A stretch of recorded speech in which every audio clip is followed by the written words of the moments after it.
for-profit. Deputy Paul Murphy. Thanks, Vascan Corla.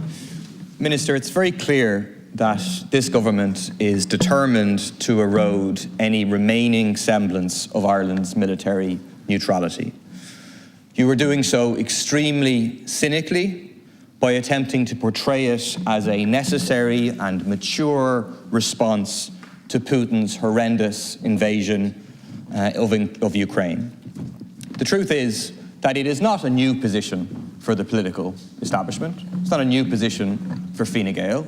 You can go back 19 years to 2003, when Fine Gael proposed in a policy document to move, quote, beyond neutrality. The document supported participation in common EU defence policy and abandoning the so-called triple lock, which requires that the government needs UN authorisation and the approval of the Dáil before engaging in military action. That document described the triple lock mechanism as a political straitjacket. I think those words are very revealing about the attitude of the political establishment to neutrality in this country. Because while ordinary people have overwhelming support for neutrality, they see it as independence from military alliances, consistent opposition to all imperialism, be it Russian, American, British, or whoever. It's a position in line with the slogan of neither king nor Kaiser raised by James Connolly in World War I in opposition to the slaughter of working class people in a war for colonies and profit. But in contrast, the political establishment sees it as a straitjacket, as a restriction on their ability to further cozy up to US imperialism, including sending working class young people to fight and die in new wars for oil and profit. They have worked consistently, assiduously to undermine it, like with the criminal use of Shannon Airport to ferry over 2.5 million US troops to occupy the Middle East. But you want to be fully rid of it, and now you see your chance. Just look at what has been said in the last few weeks. The Taoiseach. Neutrality is a policy issue that can change at any time. The Taoiseach. We need to think about greater involvement in European defence. The Minister for Foreign Affairs 3 days ago, there's a good chance we'll be involved in the EU Rapid Reaction Force and raising the need for a debate about the triple lock. But all of this is being done without a public debate and without the ability of the people to decide. So next week, we're using our private members' time to try to ensure that they do have a say, to have a referendum to enshrine neutrality in the Constitution. That means no involvement in military alliances like NATO or the CSTO. It means no transport of war material or personnel through the country to participate in armed conflict, and it means no participation in European militarisation.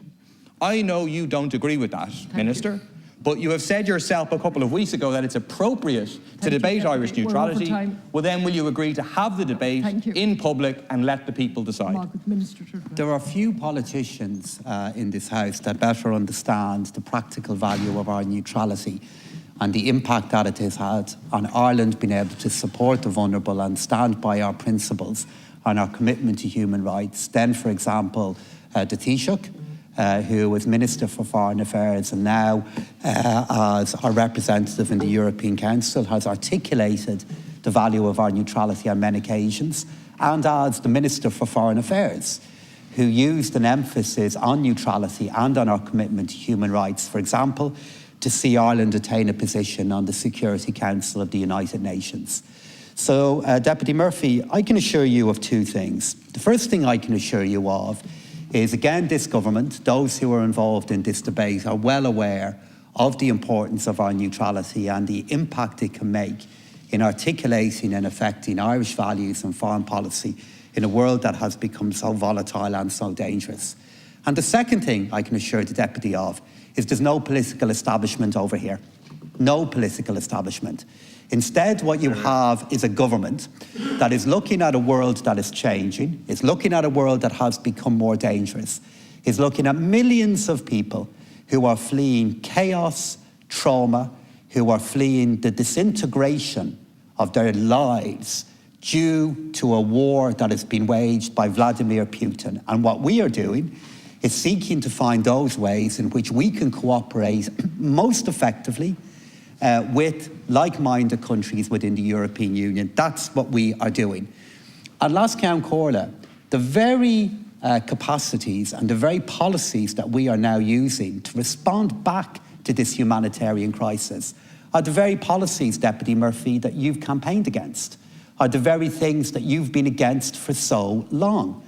What you're seeing this government do is, both from a humanitarian and a defence point of view, respond back in a way that is consistent with our policies and our values.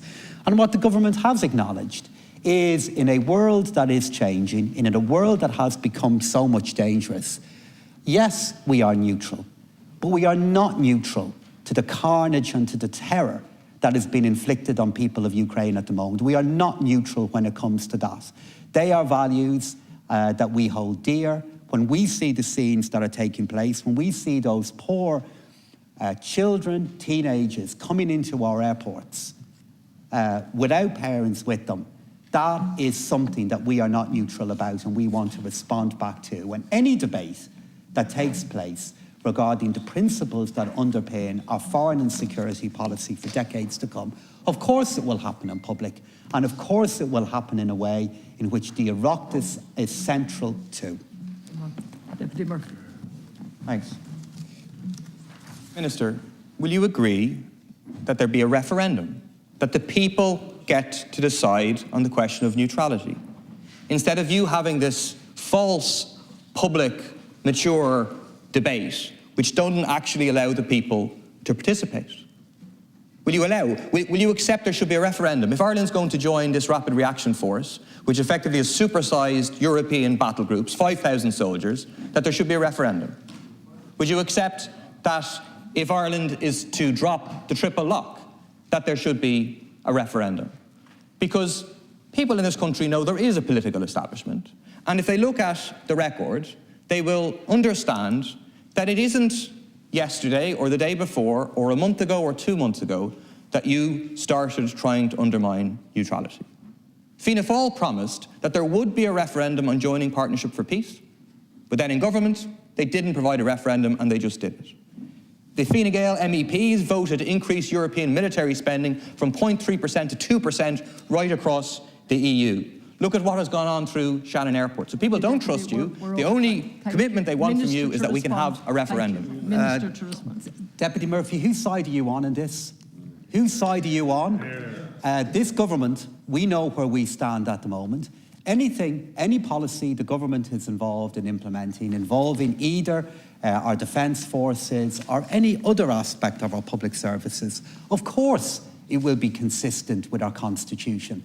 Of course it will be consistent with the principles that are in our Constitution and the policies of this and, of course, previous governments.